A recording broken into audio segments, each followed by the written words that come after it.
Micro friction used in behavior and in business. So sa behavior muna tayo, no? Sa behavior, yung micro friction is parang yun yung mga little pahirap o delay para hindi mo magawa yung mga bagay na magpapahamak sa'yo. Yun yung obstacles, no? Pero pag sa business naman,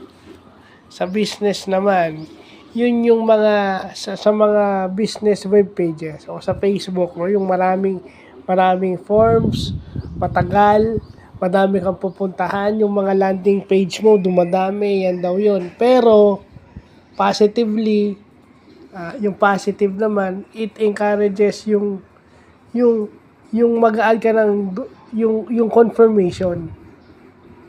Yung obstacle na yun is yung may confirmation muna. Do you want to continue? Are you sure? Yung mga ganon. So, on that part, mabuti yung micro friction. No? So, dapat tinitignan natin yung two sides of the story na posibleng makatulong. Well, another thing, sa behavior daw, ito yung mga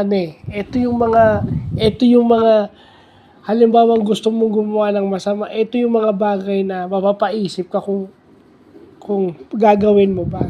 Yun yung mga micro friction na tinatawag. So, mabuti na't nalaman natin to. So, yun lang pa.